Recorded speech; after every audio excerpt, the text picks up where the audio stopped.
Radio Yunisia dengan program Filosofi Puasa.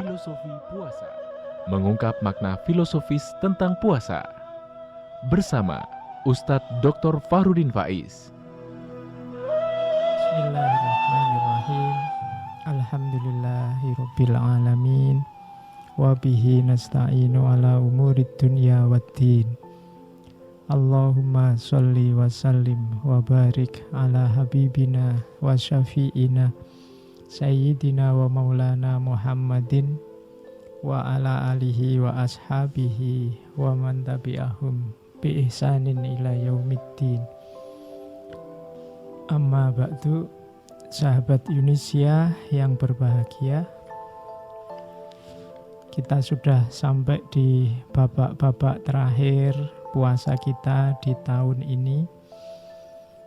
Ada yang menyebut fase-fase terakhir ini fase-fase maghfirah, mengindikasikan bahwa harusnya akhir-akhir puasa adalah masa ketika kita terbersihkan. Oleh karena itu, untuk di beberapa sesi terakhir ini kita lanjutkan kajian kita menuju fase setelah kita bersih di bulan puasa ini. Kalau dalam bahasa agama menuju Idul Fitri. Menarik sahabat Yunisia kalau kita perhatikan bahwa di bulan Ramadan ini, di akhir era puasa ini, beberapa petunjuk mengindikasikan saatnya kita yang bersih ini untuk terjun ke dunia sosial, ke dunia masyarakat. Saatnya kita mengabdikan kebersihan diri kita dalam kehidupan nyata. Kalau dalam Islam, akhir-akhir puasa biasanya orang mulai sibuk untuk zakat fitrah.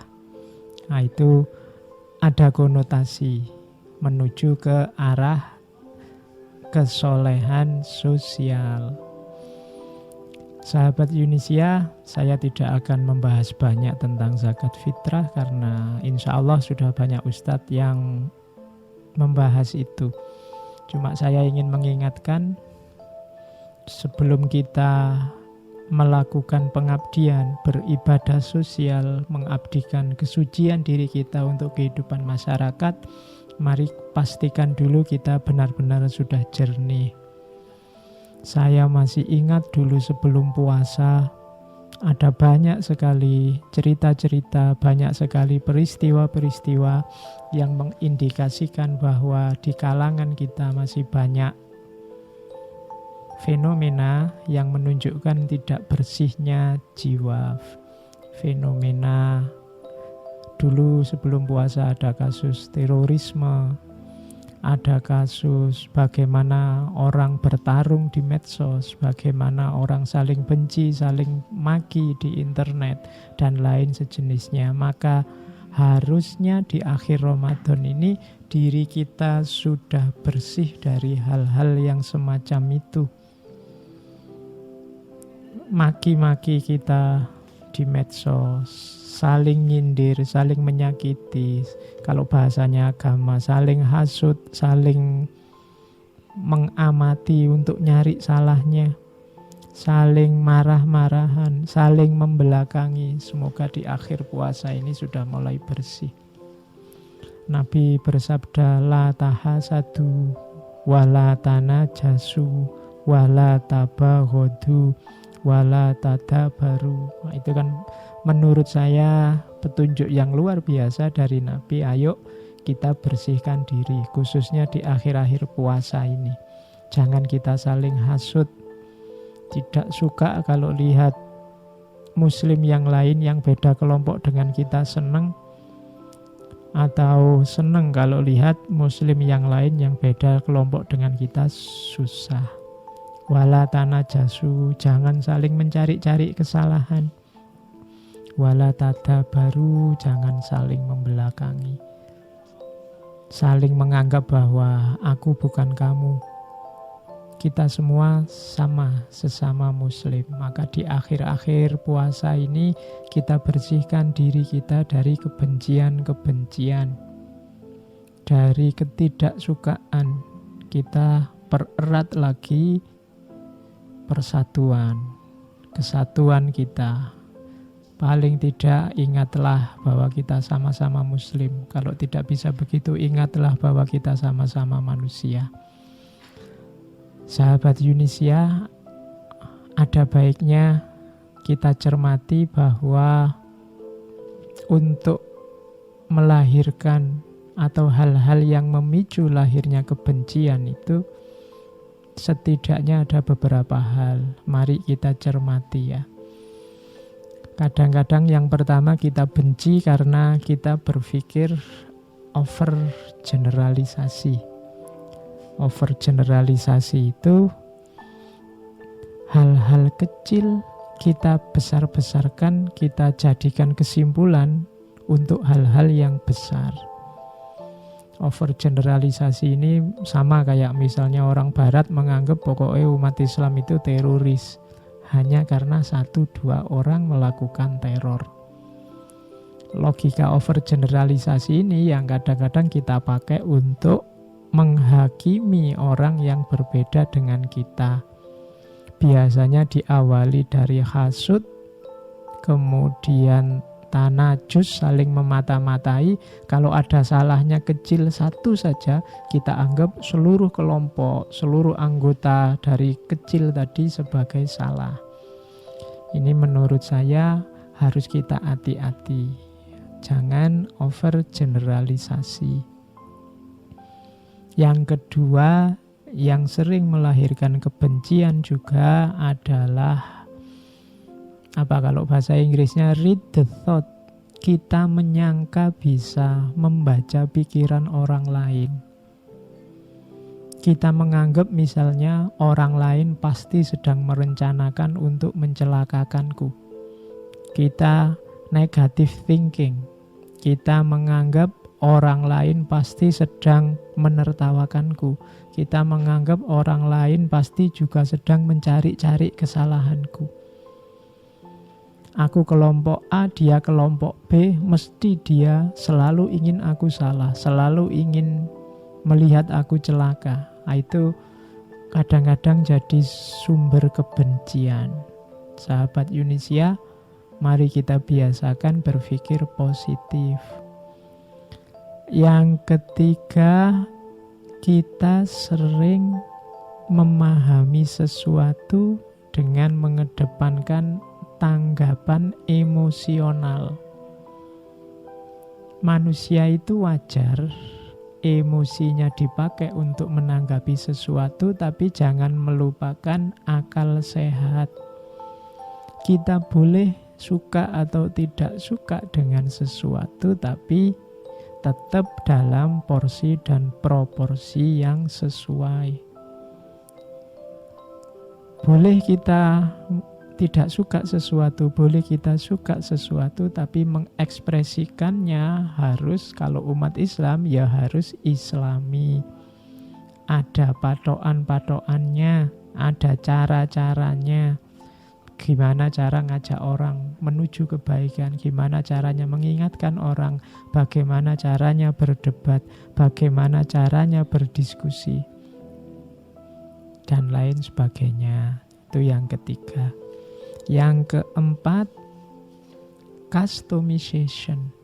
Customization itu kita sering salah berpikir, menganggap satu variabel menjadi sebab bagi satu peristiwa. Padahal sebenarnya variabelnya banyak. Misalnya kemunduran umat Islam, itu ada yang bilang sebabnya karena umat Islam A, itu saja. Atau ada yang bilang karena umat Islam B, atau karena kelakuan kelompok A, atau karena kelakuan kelompok B. Padahal kalau kita jeli, biasanya sebabnya banyak. Tidak cuma itu. Kalau cuma itu, peristiwa yang dimaksud tidak terjadi. Kadang-kadang kebencian kita mendorong pokoknya sebabnya satu dan itu karena musuh kita, orang yang kita benci. Ini nanti juga yang menyebarkan kebencian. Ada juga sahabat Yunisia, tidak bersihnya jiwa kita karena suka melebih-lebihkan atau mengurang-urangkan. Kalau bahasa akademisnya tidak objektif. Kalau ada kebaikan dari orang yang tidak kita suka, kita kecil-kecilkan. Kalau ada kejelekannya, kita besar-besarkan. Sebaliknya, kalau tentang kelompok yang kita sukai, kalau ada kebaikannya kecil saja kita besar-besarkan, kalau ada kejelekannya sebesar apapun kita kecil-kecilkan. Ini juga kesalahan berpikir yang sering memicu kebencian. Terus ada juga orang yang berpikirnya kacau. Misalnya orang yang menganggap berpikir kacau itu orang yang panik, orang yang sedang sangat marah, orang yang sedang sangat tersinggung, orang yang sedang sangat lapar, atau jangan-jangan juga orang yang sedang sangat kenyang. Ini menyebabkan berpikirnya tidak jernih.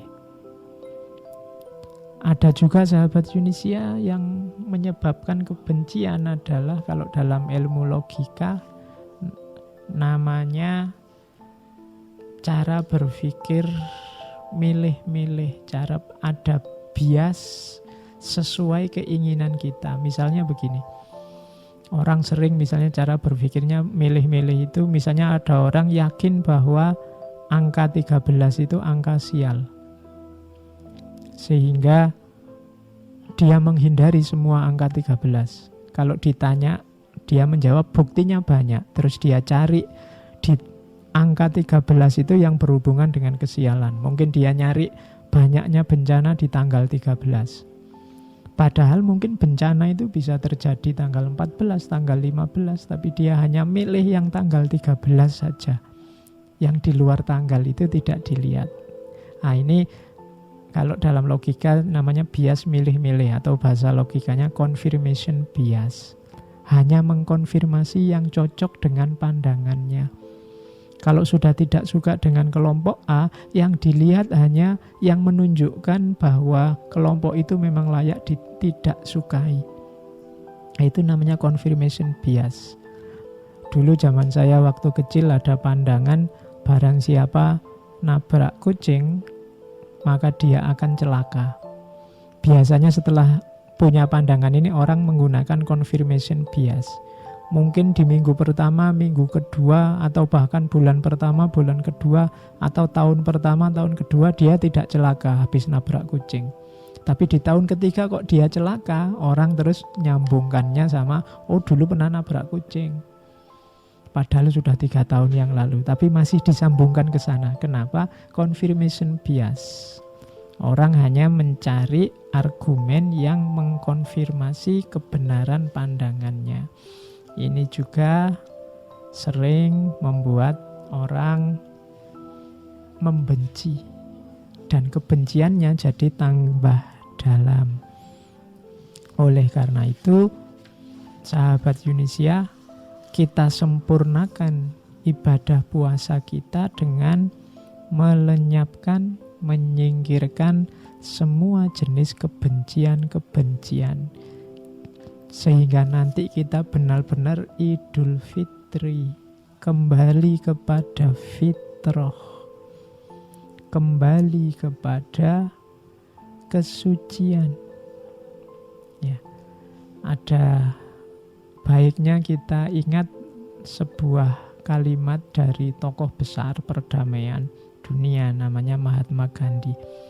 Katanya Gandhi, mungkin susah kita menaklukkan kebencian, tapi kita singkirkan saja kebencian itu, kita ganti dengan cinta kasih. Overcome hatred by love. Kalau ada orang benci, kita tandingi dengan cinta. Kalau ada orang bohong, kita tandingi dengan kebenaran. Dan kalau ada violence, kita tandingi dengan passion, kesabaran. Itu nasihatnya Gandhi. Jadi sahabat Yunisia, mumpung sebentar lagi Idul Fitri, mari puasa kita tidak hanya sekedar kehilangan makan dan minum dan turunnya berat badan mungkin, tapi juga punya kualitas kebersihan diri, antara lain dengan kita membersihkan diri dari rasa benci terhadap apapun, karena apapun itu semuanya atas ketentuan dan ridho, izin dari Allah sehingga bisa terjadi. Demikian kurang lebihnya, mohon maaf. Wallahul muwaffiq, wallahu a'lam bissawab. Wassalamualaikum warahmatullahi wabarakatuh.